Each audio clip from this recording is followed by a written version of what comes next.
Quelque chose me dit qu'on va manger Gucci à la WWE jusqu'à WrestleMania 40. Ça nous donne potentiellement 5 mois de promos légendaires, de confrontations sur le ring, de wow moments, c'est-à-dire les moments où on est sur les fesses, un petit peu comme quand Sami s'est saisi de cette chaise lors de Elimination Chamber 2023. Et je ne sais pas pour vous, mais moi j'ai vraiment l'impression que la route de WrestleMania a déjà démarré, que ça y est, c'est parti, et surtout depuis le retour de CM Punk aux séries. C'est une excellente chose d'avoir fait revenir CM Punk aux séries, ça lui permet de trouver le temps de se construire en amont du Royal Rumble, parce que faire revenir Punk au Rumble ça aurait peut-être été un peu space. Là on a tous les éléments qui nous indiquent CM Punk contre Rollins à WrestleMania 40 dans une rivalité peut-être absolument légendaire, peut-être même plus légendaire que celle entre Cody Rhodes et Roman Reigns. On va largement y revenir dans cette vidéo, on va aussi surtout revenir largement sur ce qui s'est passé cette nuit à Raw entre CM Punk et Seth Rollins. Alors d'abord parlons de cet épisode de Monday Night Raw, et j'ai toujours pas envie de dire Monday Night Raw, pour moi c'est moche. Et franchement Raw, je trouve que c'est plus compliqué à regarder que SmackDown. Ah pardon, SmackDown. Et bref, il y a quand même eu des choses assez intéressantes dans cet épisode, et notamment j'ai adoré le segment avec R-Truth et le Judgment Day. R-Truth, tiens je me demande d'ailleurs si ceux qui me saoulent en commentaire parce que je dis Raw et pas Raw disent R-Truth dans la vraie vie. Bon, trêve de plaisanterie, j'ai adoré ce segment du coup, et je trouve que R-Truth est vraiment un personnage extrêmement divertissant, et ça match vraiment bien avec le Judgment Day. Bon, ça va pas amener à quelque chose de dingue, mais au moins on a eu ce petit moment sympa. Parlons maintenant de ce qui nous intéresse le plus, et non, ce n'est pas le match entre Cody Rhodes et Nakamura qui était, ma foi, plutôt sympa, et dont la fin était assez prévisible par rapport à la continuité de cette rivalité, mais on va parler de CM Punk qui a fait son choix. Ça y est, il a choisi Monday Night Raw, et il a donc fait un câlin à Adam Pearce. Adam Pearce l'a d'abord présenté, il a dit le best in the world. CM Punk est arrivé, il a fait une promo un petit peu comme il a fait la première fois qu'il est venu à Raw, c'est-à-dire qu'à Raw il est sympa et à SmackDown il est un peu plus piquant. Il a notamment fait pas mal de références à Cleveland, la ville qu'il accueillait ce soir. Il a expliqué que c'est là où il avait fait ses débuts, que ça n'a pas été toujours très facile. Elle a aussi expliqué que c'est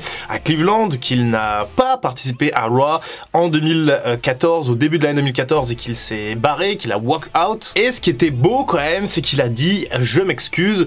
Il a parlé notamment de la catcheuse d'NXT qui avait le cœur brisé quand CM Punk s'est barré en 2014, ce qui était le cas de beaucoup de jeunes fans à l'époque, ou même d'adolescents. Bon, moi quand CM Punk s'est barré de la WWE, j'avais déjà 23 ans, mais quand même ça m'avait un peu fait mal au cœur. Et donc CM Punk s'est excusé dans une espèce de noblesse, une lettre d'amour.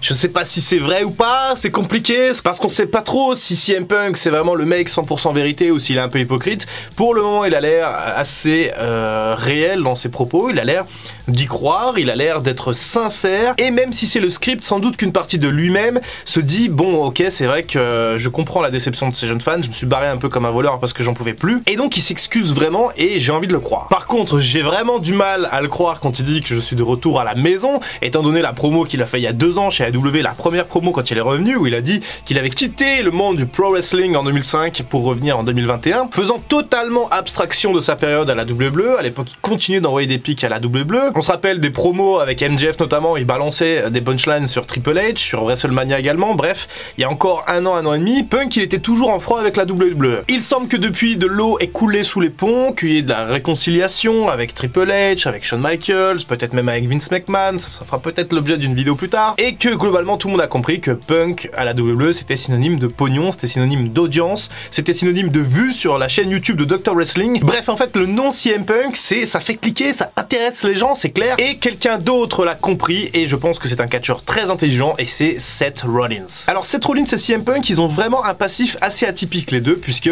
ils se sont affrontés en 2013 quand Seth Rollins faisait partie du Shield. À l'époque il n'y avait pas grand chose, même s'il y a sans doute eu des petits problèmes dans les coulisses, parce que Rollins a eu une dent contre Punk à un moment donné. En 2018 ça s'est un peu amplifié quand CM Punk faisait des commentaires, à l'époque l'émission s'appelait WWE Backstage, c'était une émission créée par la Fox où justement des personnalités parlaient de ce qui se passait dans le monde du catch, un peu comme un reality show, et Punk il envoyait quelques punchlines, et à un moment donné il a notamment envoyé quelques punchlines à Rollins lui disant d'arrêter de tweeter. C'était à l'époque où Rollins s'était embrouillé contre Will Ospreay sur Twitter, j'ai l'impression que c'était la vie d'avant, et depuis ce jour Rollins il avait encore pris plus en grippe CM Punk, il n'hésitait pas à tartiner un petit peu en interview, il l'avait déjà tartiné je crois en 2019, et ensuite il l'a retartiné l'année dernière lors de l'interview pour la sortie du jeu 2K23, où justement là il lui a dit reste loin de moi, t'es vraiment un enfer, reste dans ta compagnie là où t'es, mais surtout viens pas foutre le bordel à la WWE. Ça Ça c'est donc le postulat de départ que quasiment tout le monde connaît maintenant, sauf qu'aujourd'hui la situation a certainement changé.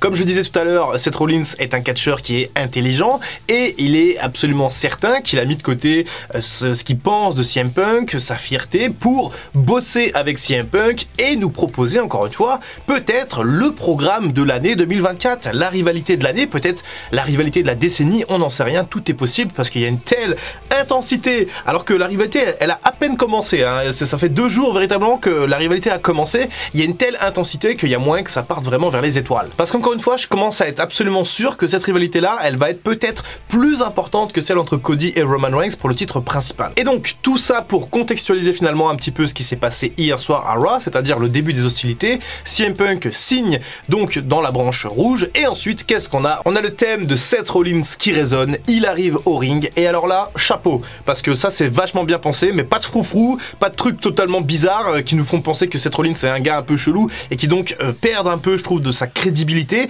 Là il arrive en costume avec le regard sévère, la barbe parfaitement taillée, bref tout va bien et il arrive et on sent qu'il va en découdre. Les deux hommes se regardent pendant au moins 40 secondes, ça rappelle un peu les grands affrontements, les grandes batailles de regard, Hogan versus Warrior en 90, Hogan contre le Rock à WrestleMania 18 en 2002, il y en a plein des comme ça, John Cena, Triple H en 2006 aussi, bref, on sent que là il y a vraiment de l'électricité dans l'air et que ça va partir en steak. Et durant ces 40 secondes, on va aussi jauger un petit peu ce que pense la foule des deux hommes qui sont dans le ring et on a quelques chants CM Punk assez timides et on a surtout le chant de Seth Rollins qui prend véritablement le dessus. J'ai trouvé que Seth Rollins était plus acclamé que CM Punk, peut-être que ça changera d'ici la route de WrestleMania, mais pour le moment Rollins est privilégié dans le cœur des fans, ce qui pourrait peut-être éventuellement provoquer un heel turn de CM Punk. À l'approche de WrestleMania, on aura le temps de le voir venir. En tout cas, Seth Rollins et CM Punk se regardent, ensuite Rollins se saisit du micro et là il va envoyer la meilleure promo qu'il a faite depuis vraiment très longtemps. Ce Seth Rollins